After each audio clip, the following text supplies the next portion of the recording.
संभल की बर्बादी का सबूत। संभल की बर्बादी का अगर कोई जिम्मेदार है तो ये परिवार है। 40 साल हुकूमत इनके दादा ने की। अखिलेश की बर्बादी का कारण। अखिलेश यादव की बर्बादी का कारण ये है। अखिलेश का सबसे बड़ा गुनाह। श्री कल्की धाम के निर्माण पे पाबंदी लगाकर अखिलेश जी का दिल रोया होगा, पर गुनाह कर दिया उन्होंने। वर्क का तालिबान कनेक्शन। संभल के सांसद को बोलो कि बोले हिजबुल मुजाहिदीन मुर्दाबाद, नहीं बोलेंगे। क्या बात कर रहे हैं? कहना ना आचार्य प्रमोद कृष्णम ने चुनौती दी है, कहो कि जैश ए मोहम्मद मुर्दाबाद, कहें लश्कर तैयबा मुर्दाबाद, फिर मुझसे बात करना। राहुल के अनार्किस्ट होने के सबूत। क्यों चाहते हैं? Because he is also big anarchist. Rahul Gandhi खुद में एक बहुत बड़े एनार्किस्ट हैं। ये सब जानने के लिए देखिए धर्म ज्ञान। ये जो पूरा क्षेत्र है, यहाँ बहुत रावण, लंका में तो एक था, यहाँ तो बहुत रावण है। ऐसे क्यों कह रहे हैं? यहाँ ज्यादा आबादी में मुसलमान हैं, तो उनको आप ऐसे कह रहे हैं? जब भी मैं रावण की बात करता हूँ, कंस की बात करता हूँ, दुर्योधन की बात, आप मुसलमानों को क्यों बीच में लाते हो? देखिए, संभल की आबादी सबको पता है। अच्छा मुझे बताओ, दुर्योधन मुसलमान था क्या? नहीं, मेरी बात सुनिए। नहीं, पहले आप झगड़ा होगा। नहीं, ऑफ कोर्स नहीं था। नहीं, दुर्योधन मुसलमान था? नहीं था। कंस मुसलमान था क्या? रावण मुसलमान था क्या? नहीं था ना। आपने तो रावण की तुलना बर्क से कर दी, और अब लोग सोशल मीडिया पर लिख रहे हैं कि रावण को भले हम रावण और सब अधर्म और बुराई सब कहते हैं, लेकिन वो एक प्रगाढ़ पंडित था, वो शिव जी का भक्त था, तो आपने तो घर वापसी करा दी, ऐसा लोग लिख रहे हैं। मैं नहीं कह रही हूँ। आपने जो बर्क की तुलना रावण से कर दी थी। बर्क साहब से पूछो, जो यहाँ के सांसद हैं, कि उन्होंने संभल को दंगों की आग में झोंकने का काम किया या नहीं किया। अगर संभल का प्रशासन और उत्तर प्रदेश का शासन समझदारी से काम ना लेता, समझदारी और बहादुरी से काम ना लेता, तो हजारों लोगों का खून बहता। पूछो बर्क साहब से, जो यहाँ के सांसद हैं, 1 लाख आदमी सुबह झूठ बोल के 6 बजे कैसे इकट्ठा किया? पूछो ना, कोई पूछ ही नहीं रहा है। जेल में जाना चाहिए ये सांसद, इस पर रहने से लगनी चाहिए। संभल की बर्बादी का अगर कोई जिम्मेदार है तो ये परिवार है। 40 साल हुकूमत इनके दादा ने की। श्री कल्की धाम के निर्माण पे पाबंदी लगवाने का काम इन्होंने किया। अखिलेश यादव को बिल्कुल गुमराह किया। अखिलेश यादव की बर्बादी का कारण ये है। आज अखिलेश यादव के ऊपर जो ठप्पा लग गया है कि वो सनातन के विरोधी हैं, हिंदू धर्म के विरोधी हैं, कल्की धाम पर के निर्माण पे पाबंदी लगाई, उसकी वजह, उसकी बुनियाद में इनके दादा और ये हैं। माफ करना, मैं अखिलेश यादव को हिंदू विरोधी नहीं मानता, मैं बड़ी बात कह रहा हूँ। बहुत से लोग नहीं मानते हैं। नहीं, बहुत से लोग माने ना माने जब उसका वो मुझ पे ऐसे कोई से करते करते बाद में ऐसे कर लेते हैं, तो लोगों को लगता है कि अंदर से ये आदमी भी सनातनी है, लेकिन वोट बैंक।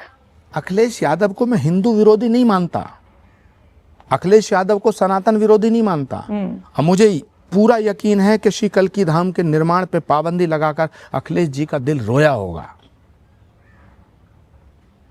पर गुनाह कर दिया उन्होंने, ये पाप कर दिया। इस पाप का प्रायश्चित बड़ा मुश्किल है। अखिलेश यादव हिंदू विरोधी नहीं है, लेकिन फैनेटिक ताकतों की चौखट पे माथा रगड़ते हैं, ये उनका दोष है। नेता वो होता है जो किसी फैनेटिज्म के आगे ना झुके, क्योंकि किसी भी तरह का फैनेटिज्म सेपरेटिज्म को जन्म देता है। मैं बहुत बड़ी बात कह रहा हूं, किसी भी तरह का फैनेटिज्म सेपरेटिज्म को जन्म देता है, और ये सेपरेटिज्म एक दिन टेररिज्म में तब्दील हो जाता है। ये जितनी कट्टरपंथी ताकतें हैं, ये देश के खिलाफ है। इसलिए मैं कहता हूं, इसलिए मैं इनको रावण कहता हूं। फिर उन्होंने भी आपको चेतावनी दी कि आप धार्मिक कामों में रहें, इधर उधर की बातें ना करें। इनके दादा ने भी मुझे चेतावनी दी थी कि मैं अपनी जिंदगी में पूरे जीते जी कल्की धाम नहीं बनने दूंगा। अच्छा, चेतावनी दी थी। 18 साल संघर्ष, सुप्रीम कोर्ट गए हम, हाई कोर्ट गए, सिंगल बेंच में गए, डबल बेंच में गए, और फिर 2023 के अगस्त के महीने में हाई कोर्ट की डबल बेंच ने फैसला दिया कि श्री कल्की धाम के निर्माण पर लगी हुई रोक हटाई जाती है।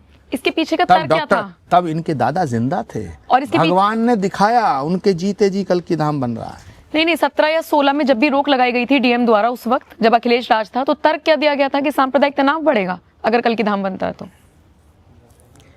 इनके दादा मरहूम ने कहा था कि कल की धाम बनाया तो संभल में दंगा हो जाएगा, हम संभल में दंगा करा देंगे। और इनकी धमकी मुसलमानों ने नहीं कहा।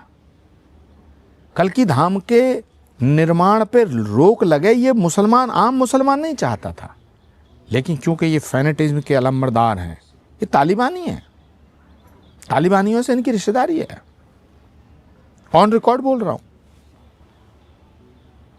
जब अफगानिस्तान में तालिबान की सरकार बनी, हुकूमत बनी, तख्ता पलट हुआ, तो इनके दादा मरहूम डॉक्टर शफीकुर रहमान बर्क साहब सांसद थे, उन्होंने तालिबान का स्वागत किया था। संभल के अंदर भारत की बहुत एजेंसियां जब आतंकवादियों का सुराग ढूंढने आई, इन्होंने उसका विरोध किया था।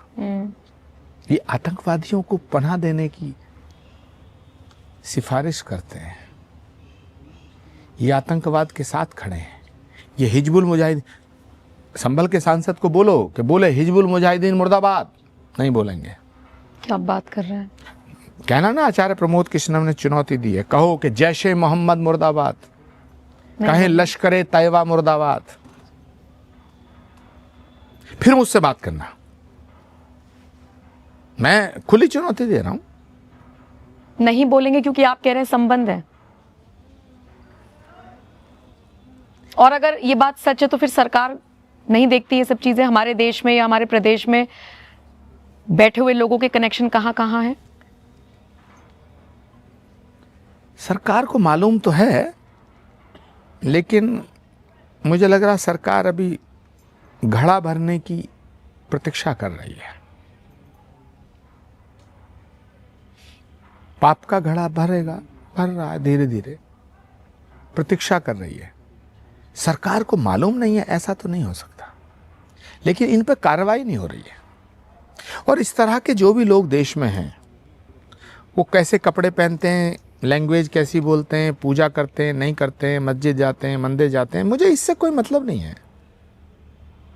जो फैनेटिक ताकतों का समर्थन करता है वो फैनेटिक आदमी है, वो कट्टरपंथी है, वो देश के लिए खतरनाक है। ये देश के कानून में यकीन नहीं रखते, ये देश के कानून को नहीं मानते, और इन सब का सरदार राहुल गांधी है। राहुल गांधी चाहते हैं कि इस देश में अराजकता आ जाए, अनार्की आ जाए। ये आप बहुत बड़ी बात कह रहे हैं, आरोप ही लगा रहे हैं। Yes, no, this is not allegation, 100% truth है ये। क्यों चाहते हैं? Because he is also big anarchist. Rahul Gandhi खुद में एक बहुत बड़े एनार्किस्ट हैं। उनकी बातें, उनके बयान, उनके भाषण, उनका आचरण, एक मनुष्य को कैसे पहचाना जाता है कि कैसा है ये, उसकी बातों से, उसकी भाव भंगिमाओं से, उसकी बोलचाल से, उसके बयानों से, उसके कृत्य से, यानी उसके कृतित्व से उसका व्यक्तित्व बनता है, कृतित्व से व्यक्तित्व बनता है। उनकी बॉडी लैंग्वेज देखिएगा, अराजकतावादी है। उनकी बातें देखिएगा, वो इस भारत को नेपाल बनाने की बात करते हैं, वो भारत में तख्ता पलट की बात करते हैं। नेता विपक्ष आज तक कितने हुए हैं? भारत के अंदर जितने राज्य हैं सब में नेता विपक्ष होता है, एक विधानसभाओं में, एक संसद में होता है।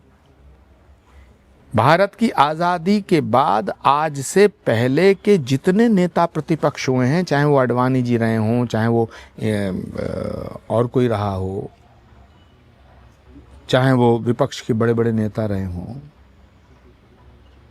किसी की भाषा देश के प्रधानमंत्री के बारे में ऐसी थी क्या?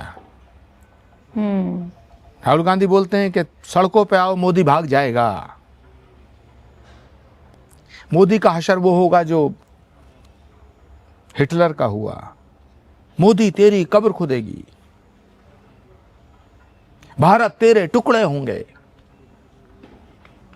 और उनको समर्थन राहुल गांधी, वो राहुल गांधी जिसके खानदान के कई बड़े नेताओं की शहादत, कुर्बानियां देश के लिए हुई, आतंकवादियों के साथ खड़े हो जाते हैं। शर्म नहीं आती इनको?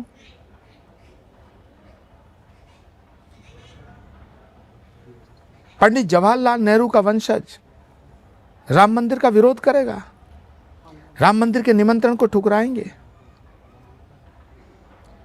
और फिर मंदिर मंदिर भी जाएंगे वोट के लिए। विषय श्रद्धा का है, आचार विचार का है, व्यवहार का है। दुनिया में कहते हैं मोहब्बत की दुकान खोलूंगा, भीतर इतनी नफरत है। कभी इस देश को जाति के नाम पे तोड़ना चाहते हैं, भाषा के नाम पे, क्षेत्र के नाम पे। कभी दक्षिण को उत्तर से अलग करना चाहते हैं, कभी उत्तर से दक्षिण को अलग करना चाहते हैं, कभी पूर्वोत्तर को अलग करना चाहते हैं। तो मैं ये सब जानने के बाद मैंने ये फैसला लिया कि अब चुप नहीं रहूंगा। इसलिए जब धारा 370 को हटाया गया, हमने उसका समर्थन किया।